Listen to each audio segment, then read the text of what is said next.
Right. ఇక నమస్తే. Judgement day ప్రధానమైనటువంటి ప్రజా తీర్పు కోసం 3 నెలల నుంచి కూడా దేశం యావత్తు కూడా ఎన్నికల కోడ్ నిర్వహించుకుంటా 144 సెక్షన్ మరి అమల్లోకి తెచ్చుకొని ఎలక్షన్ కమిషన్ పకడ్బందీ ఏర్పాట్లు చేసి దేశవ్యాప్తంగా 7 దశల ఎన్నికలను నిర్వహించింది. ప్రధాన పార్టీ నాయకులంతా కూడా నరాలు తెగేటటువంటి ఉత్కంఠకు మరి ఈరోజు తెరపడింది. గెలిచిన వాళ్ళంతా కూడా పండగ సంబరాలు చేసుకుంటా ఉంటే ఓడిపోయిన వాళ్ళంతా కూడా ప్రజా తీర్పుని గౌరవిస్తామని చెప్పి ప్రెస్ మీట్ల ముందుకు వచ్చి చెప్తా ఉన్నారు. కీలకంగా చూసుకున్న రాహుల్ గాంధీ ఒకళ్ళు, అటు కేటీఆర్ గాని, చంద్రబాబు నాయుడు గారు గాని, పవన్ కళ్యాణ్ గాని ఇవాళ వాళ్ళు వచ్చి మేము ప్రజా తీర్పుని తూచా తప్పకుండా తృణప్రాయంగా మేము చేసి తీరుతామని ఆ పార్టీ అధినేతలు ముందుకు వచ్చి ప్రధానంగా ఇక ఇప్పుడు అధికారం కోల్పోతున్నటువంటి వైఎస్ఆర్సీపీ జగన్మోహన్ రెడ్డి కూడా ప్రెస్ మీట్ పెట్టి సరే మేము అన్ని లక్షల మందికి ఇన్ని కోట్ల మందికి ఇంత ఆసరా మేము అందించినా కూడా మరి మా ఓట్లెట్ని ఎడిపోయినాయి. సరే మాకు పోరాటం కొత్త ఏం కాదు, ఖచ్చితంగా కూడా మరి మేము పోరాడుతాం, ప్రజల పక్షానే ఉంటాం, ప్రతిపక్ష బాధ్యత కూడా మాకు కొత్త ఏం కాదని మరి ఆయన ధోరణిలో ఆయన చెప్పేసిండు. దానితో పాటు మరి ఇక మేము పవన్ కళ్యాణ్ కి తర్వాత కూటమి అభ్యర్థులతో పాటు చంద్రబాబు నాయుడు గారికి కూడా శుభాకాంక్షలు తెలుపుతున్నాము.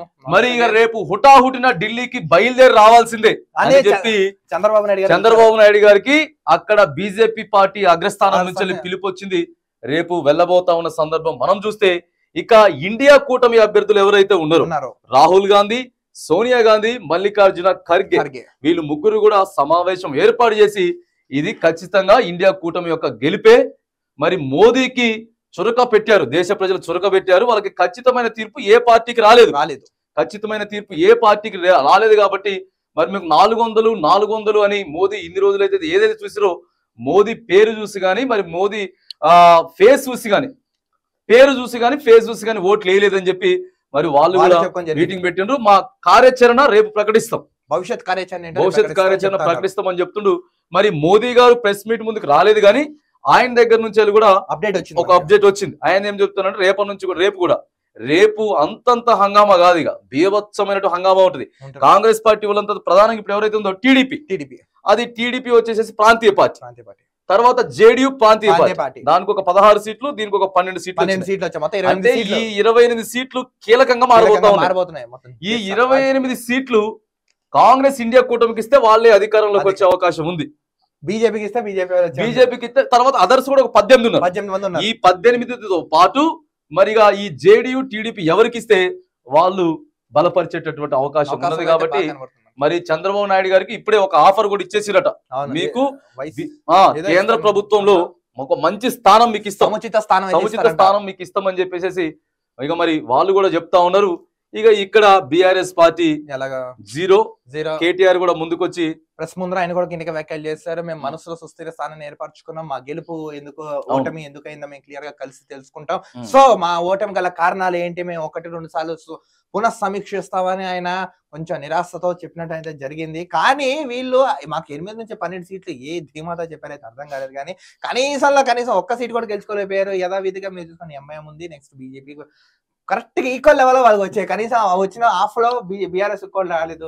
అంటే ప్రజలు బీఆర్ఎస్ వద్దనుకున్నది అయితే నేను అనుకుంటున్నాను. అందరూ కూడా ఇప్పుడు ఆల్రెడీ 7 దాటిపోయింది, 7 PM కాబట్టి ఇక అందరూ కూడా ప్రెస్ మీట్ల ముందుకు వచ్చి ఎందుకు గెలిచినాం, ఎందుకు ఓడిపోయినారు, ఏం జరిగింది ఏందనేది చెప్పే ప్రయత్నాలు అయితే చేస్తా ఉన్నారు. ఒకసారి ప్రధానంగా మరొకసారి ఫైనల్ గా మనం రిజల్ట్ చూసుకున్నట్లయితే తెలంగాణలో 17 ఎంపీ స్థానాలకు 8 సీట్లు కాంగ్రెస్ పార్టీ కైవసం చేసుకుంది, 8 సీట్లు బీజేపీ పార్టీ కైవసం చేసుకుంది, ఒకటి ఎంఐఎం సీట్. తర్వాత కంటోన్మెంట్ స్థానం కూడా కాంగ్రెస్ పార్టీ మంచి మెజార్టీతో గెలిచారు. శ్రీ గణేష్ ఆయన 33,000 ఓట్లతో ఆయన కూడా కంటోన్మెంట్ లో గెలిచారు.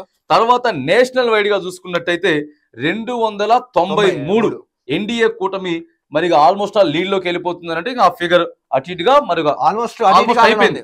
తర్వాత ఇండియా కూటమి 232 స్థానాలతో లీడింగ్ ఉన్నది, ఆల్మోస్ట్ అలా అయిపోద్ది. 18 సీట్లు అదర్స్ కూడా ఉన్నారు లీడింగ్ లో. ఇది నేషనల్ కి సంబంధించినటువంటి విషయం. మరి ఏపీకి చూసుకున్నట్టయితే సుమారు ఒక 16 నుంచి 17 ఎంపీ సీట్లు అయితే భయంకరంగా గెలుచుకున్నారు కూటమి అభ్యర్థులు. నెక్స్ట్ అటు ఎంపీ ఎలక్షన్స్ లో అదైతే స్టేట్ ఎలక్షన్స్ కి వచ్చేటప్పటికి ఆల్మోస్ట్ 160 ప్లస్ కూటమిలో వచ్చే అసలు వైసీపీ వాళ్ళు గతంలో ఏదైతే అన్నారో ఇక్కడ మేము సింహాలు మేము వై నాట్ 175 out of 175 అన్నారు, అది టీడీపీ రిజైన్ చేసి చూపించింది. అంటే వైసీపీ వాళ్ళు అన్న మాట టీడీపీ కదా నిజం చేసి చూపించింది. నిజంగా పొత్తు లేకుండానే టీడీపీ అత్యధిక స్థానాలు వచ్చాయి. ఒకటి అబ్జర్వ్ చేశారో లేదో మీరు, ఇప్పుడు జేఎస్పీ కాకుండా బీజేపీ కాకుండా టీడీపీకి మంచి స్థానాలు వచ్చాయి. అంటే ఒకళ్ళు ఇవి కలిసిన మ్యాజిక్ ఫిగర్ దాటే ఛాన్స్ కూడా ఉంది. మొత్తానికి ఏంటంటే బంపర్ మెజారిటీ స్టేట్ లోను సెంట్రల్ లోను మంచి సపోర్ట్ ఉంది. నిజంగా నరేంద్ర మోడీ గారికి చంద్రబాబు నాయుడు గారు మంచి లింకప్ అయితే పెట్టారు. ఇప్పుడు అంటే ముందునే వెనక్కి ఇలా కరెక్ట్ గా సెట్ చేసి పెట్టారు. ఏదైనా 2-3 రోజులలో కేంద్ర ప్రభుత్వాన్ని కూడా మాక్సిమం నరేంద్ర మోడీయే అధికారం. ఎందుకంటే ఇప్పుడు ఎన్డీఏ ఆల్రెడీ చంద్రబాబు నాయుడు మోడీ ఒకటే ఉన్నారు కాబట్టి ఆల్మోస్ట్ ఆయన 16 సీట్లు కూడా బీజేపీ వాళ్ళకే మరి ఆయన మద్దతు తెలుతాడు కాబట్టి అక్కడ అధికారంలోకి వచ్చేది ఉంది. ఏదేమైనా పార్లమెంట్ లో మాత్రానికి ఏదైతే మరి ప్రతిపక్ష స్థానం ఉందో వాళ్ళు కూడా గట్టిగా ప్రతిపక్షం కూడా పార్లమెంట్ అట్లే ఉండాలి. ఒక్కళ్ళకే ఏకపక్షంగా పోతే ఇష్టం వచ్చిన నిర్ణయాలు తీసుకుంటారు కాబట్టి రైట్ ప్రజా తీర్పు మంచిగానే ఉన్నది. మరి వీళ్ళంతా ఇప్పుడు మనం చెప్పినటువంటి ఫిగర్స్ అంతా కూడా ప్రజా తీర్పు 2024లో హీరోలుగా మిగిలిపోయినరు. వీళ్ళందరికీ కూడా మనం కంగ్రాచులేషన్స్ మన ఛానల్స్ తరఫున అయితే చెప్తా ఉన్నాం. ఆకాశం టీవీ, ఆకాశం ఆంధ్ర టీవీ, న్యూస్1 నెట్వర్క్ తో పాటు మరి ఖచ్చితంగా మరి మీరు మంచి పరిపాలన అందించాలా. మీ మీద ప్రజలు నమ్మకం పెట్టారు కాబట్టి ఖచ్చితమైనటువంటి పరిపాలన అందించకపోతే మాత్రానికి ఇప్పుడు మిమ్మల్ని ఏదైతే కంగ్రాచులేషన్ చెప్పే గొంతుకులు ఉన్నాయో ప్రశ్నించే గొంతులు అయితే తప్పకుండా మరి ఇక రేపటి నుంచి అదే 9వ తారీఖు నుంచి అన్ని ప్రమాణ స్వీకారాలు అయిపోతాయి కాబట్టి ఆ రోజు ఖచ్చితంగా మరి మిమ్మల్ని ప్రశ్నించే బాధ్యత కూడా మేము తీసుకుంటాం.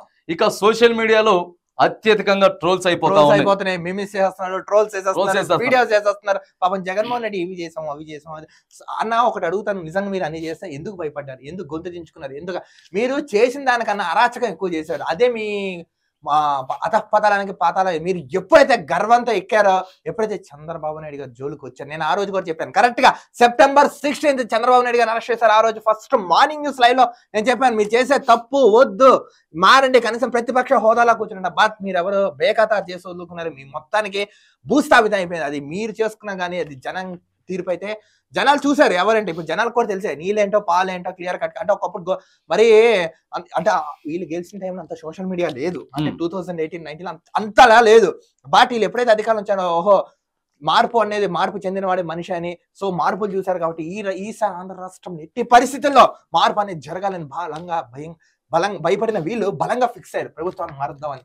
ఆ దిశగా ప్రభుత్వానికి మంచి స్థానం అయితే కల్పించారు. రైట్ గా గెలిచినటువంటి అభ్యర్థులతో పాటు కింద కార్యకర్తలు గాని లేకపోతే వాళ్ళ పార్టీ కార్యాలయ దగ్గర మంచిగా సంబరాలు చేసుకుంటా ఉన్నారు, మంచిదే. కానీ దయచేసి ఎటువంటి గొడవలు గాని లేకపోతే అల్లర్లు గాని నెక్స్ట్ వ్యక్తిగత జీవితాలలోకి ఇన్వాల్వ్ అయిపోయి దయచేసి ఇలాంటివి చేసుకోవడం మంచిది కానే కాదు. ఎందుకంటే రాజకీయాల శాశ్వత మిత్రులు శాశ్వత శత్రువులు ఉండరు. దయచేసి మీ యొక్క అమూల్యమైన జీవితాన్ని నాశనం చేసుకోకండి. నెక్స్ట్ మీరు ఏదైతే ప్రజలకు ఏదైతే వాగ్దానించారో అభివృద్ధి పని దిశగా మీద ఫోకస్ చేయండి. కానీ అరాచకాలు వీటికి మాత్రం దయచేసి ఏ పార్టీ అయినా చేయకండి. ప్రశాంతమైనటువంటి వేడుకలు నిర్వహించుకోండి కానీ ఇక మేము మా నాయకుడి కోసం అంతా ఇది చేసేసుకుంటాం అది చేసుకుంటాం అని చెప్పి ఇక దయచేసి మీరు అట్లాంటి చేసేటటువంటి ప్రయత్నాలు కూడా చేయొద్దని మనం ఈ వేదిక కూడా తెలియజేస్తూ మరి ఇక ప్రధానంగా ఇక 2-3 రోజుల్లో కూడా పెద్ద హైడ్రామా అయితే జరగబోతుంది. పెద్ద హైడ్రామా అయితే జరగబోతా ఉన్నది. ఇక అక్కడ కూటమి మాత్రం క్లియర్ కట్ గా అధికారంలోకి వచ్చేసినటువంటి సందర్భం కూడా మరి మనం ఇక చూస్తా ఉన్నాం. ఇంకా కంగ్రాచులేషన్ తెలుపుతున్నాం. ప్రధానంగా అయితే ఇక కూటమి పవన్ కళ్యాణ్ మాత్రానికి చాలా ఏపీలో పవన్ కళ్యాణ్ మాత్రానికి ఈసారి మంచి కింగ్ మేకర్ గా అసలు ప్రజలు బ్రహ్మరథం పట్టేశారండి. బ్రహ్మరథం అనుకోండి. ఇంకా నిజంగా ఆయన సభలు పెడితే జనాలు ఎలా వచ్చి ఆదరించారో అదే విధంగా వాళ్ళ ఉత్సాహాన్ని అభిమానాన్ని ఓట్ల రూపం వరకు తీసుకొచ్చి ఓట్లు వేసి అత్యధికంగా చరిత్రలో నిలిచిపోయే విధంగా ఒక బంపర్ మెజార్టీతో పిఠాపురం ప్రజలు పవన్ కళ్యాణ్ గారిని గెలిపించారంటే అసలు ఇంకా దేశం యావత్తు కూడా ఇప్పుడు ఆంధ్రప్రదేశ్ వైపు చూస్తా ఉంది ప్రధానంగా. ఎందుకంటే వీళ్ళ దగ్గర ఉన్నటువంటి 18 సీట్లు ఎవరైతే కేంద్ర ప్రభుత్వం అధికారానికి రావాలో వాళ్ళకి ఇక్కడ వీళ్ళు డిసైడ్ చేయబోతా ఉన్నారు. అదే చాలా ప్రధానంగా ఇవాళ మమతా బెనర్జీ కావచ్చు కాక లేకపోతే ఢిల్లీ నుంచి ఉత్తరప్రదేశ్ స్టాలిన్ వీళ్ళంతా కూడా ఇప్పుడు కేవలం చంద్రబాబు నాయుడు గురించి పవన్ కళ్యాణ్ గురించి మాట్లాడుకుంటా ఉన్నారు. ఎందుకంటే నరేంద్ర మోడీకి ఖచ్చితమైనటువంటి స్థానాలు రాలేదు, వాళ్ళు ఏర్పాటు చేసే అవకాశం లేదు. ఇప్పుడు టీడీపీతో ఉన్నటువంటి 13 సీట్లు, జేడీయూఎస్ ఉన్న 12 సీట్లు, ఈ 28 సీట్లు చాలా కీలకంగా మారబోతా ఉన్నాయి. వీళ్ళు ఒకవేళ ప్లేట్ ఫిరాయించి కాంగ్రెస్ పార్టీకి రాహుల్ గాంధీకి కనుక 28 స్థానాలు ఇస్తామని అంటే మాత్రానికి రాహుల్ గాంధీ సీన్ రివర్స్ అవుతుంది. చాలా ఉత్కంఠ. అందుకే హుటాహుటిన బయలుదేరి చంద్రబాబు నాయుడు ఢిల్లీ రావాలని చెప్పేసి అధిష్టానం మరి ఏదైతే పిలిపించింది ఢిల్లీ వెళ్ళిపోతా ఉన్నాడు చంద్రబాబు నాయుడు. ఎందుకంటే ఇప్పుడు కేవలం 272 స్థానాలు కావాల్సిన అవసరం ఉన్నది. ఏది కేంద్ర ప్రభుత్వం ఫామ్ చేయాలంటే. బట్ ఇప్పుడు 294 ఉంది. వీళ్ళకి తీసేస్తే వీళ్ళిద్దరు స్థానాలు తీసేస్తే కేవలం 266 స్థానాలే అయితే ఉన్నాయి. అంటే ఇంకా 6 స్థానాలు కావాలి. 6 స్థానాలు కావాలి. కాబట్టి వీళ్ళు ఎవరికైతే ఖచ్చితంగా అక్కడిస్తే అదే కేంద్రంలో ప్రభుత్వం ఫామ్ చేయబోతా ఉంది. గెలిచిన అభ్యర్థులందరినీ కూడా ఒక ప్లేస్ కి రమ్మంటా ఉన్నారు. ఇండియా కూటమిలో గెలిచిన వాళ్ళంతా కూడా మీకు హోటళ్లు రెస్టారెంట్లు బుక్ చేస్తా ఉన్నాం, మీరంతా కూడా వచ్చేయాలి. ఈ రోజు నైటే వితిన్ మినిట్స్ బయలుదేరి రావాలి. అట్లాగే మోదీ కూడా వాళ్ళ తరపున కూటమిలో ఎవరెవరైతే గెలిచారో మీరందరికీ కూడా ఒక రెస్టారెంట్ మొత్తం బుక్ చేస్తా ఉన్న హోటల్స్ మీరు ఇక్కడే ఉండాలి. దాదాపు 9వ తారీఖు వరకు 9వ తారీఖు వరకు కూడా ఉత్కంఠ భరితంగా. ఇప్పుడు ఈ రోజు 4వ తారీఖు కాబట్టి 4-5 రోజుల వరకు మాత్రానికి ఇక ఎవరు ఎటు పోతా ఉంటారు, ఏం జరుగుతుంది చూస్తాం మనం. రేపు కిడ్నాపులు చూస్తూ ఉంటాం, కనపడట్లేదు, ఇవన్నీ కూడా ఉంటాయి. ఆచూకీ కనబట్లేదు, అభ్యర్థి కనబట్లేదు, అభ్యర్థి మాయమైపడి, ఇలా రకరకాల వార్తలు కూడా రేపటి నుంచి మనం చూసే అవకాశం ఎక్కువగా ఉన్నది. సరే ఏది ఏమైనా కానీ ప్రజా తీర్పు, ప్రజలు ఎవరికి ఎలా తీర్పిస్తే ఖచ్చితంగా దాన్ని 5 సంవత్సరాల పాటు పరిపాలించాల్సిందే, ఖచ్చితంగా పాటించాల్సిందే. ప్రజాస్వామ్యంలో ప్రజల తీర్పును ప్రతి ఒక్కరు గౌరవించాల్సిందే. అది ఎవరైనా అవ్వచ్చు కాక ఖచ్చితంగా తీర్పుని మరి. ఎందుకనంటే ప్రధానంగా చూసుకున్నట్టయితే నేషనల్ వైడ్ గా చూసుకున్నట్టే మాత్రానికి నరేంద్ర మోదీకి అయితే మాత్రానికి కొద్దిగా అధికారం తగ్గిన మాట క్లియర్ గా మనకు కనపడుతుంది. కూటమి అయితే స్పష్టమైనటువంటి మెజారిటీ వచ్చింది. మరి ఇక 10 ఏళ్లు పరిపాలించినటువంటి బీఆర్ఎస్ పార్టీ అయితే మరి ఇక ఇక్కడ తెలంగాణ రాష్ట్రంలో జీరోకి వచ్చేసింది. అంటే ప్రజలు తలుచుకుంటే ఎంత టోనైనా పైకి లేపుతారు, హీరోలను జీరోలు చేసిర్రు, జీరోల్ని హీరోలు చేస్తారు, ఏదైనా చేయగలుగుతారు. కాబట్టి మరిగా వీళ్ళందరికీ గెలిచిన వాళ్ళందరికీ గెలిచిన హీరోలందరికీ వన్స్ అగైన్ కంగ్రాట్యులేషన్స్, శుభాభినందనలు. ఆకాశం మీడియా తరపున, ఆకాశం ఆంధ్ర ఛానల్ తరపున, న్యూస్1 నెట్వర్క్ తరపున ఖచ్చితంగా కంగ్రాట్యులేషన్ తెలుపుతా ఉన్నాం.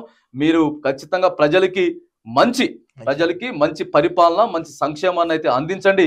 మరి కేంద్రంలో కూడా మంచి ప్రభుత్వం ఏర్పాటు చేసుకొని దేశ ప్రజలందరికీ కూడా ఖచ్చితమైనటువంటి మరి వాళ్ళ జీవితాలు మార్చే దిశగా పనిచేస్తుందని చెప్పి ఆశాభావం వ్యక్తం చేస్తా ఉన్నాం. కేవలం చేయని పక్షంలో మీరు ఏవైతే హామీలు ఇచ్చి ఇవాళ ప్రజల దగ్గర నుంచి ఓట్లు వేయించుకొని అధికారంలోకి వచ్చినారో అవన్నీ చేయని పక్షంలో ఖచ్చితంగా ఇదే వేదిక ప్రజల పక్షాన నిల్చొని ప్రభుత్వాన్ని బాజాప్తా ఎదిరిస్తుందని కూడా మరి మీకు మనం తెలియజేయడం జరుగుతూ ఉన్నది.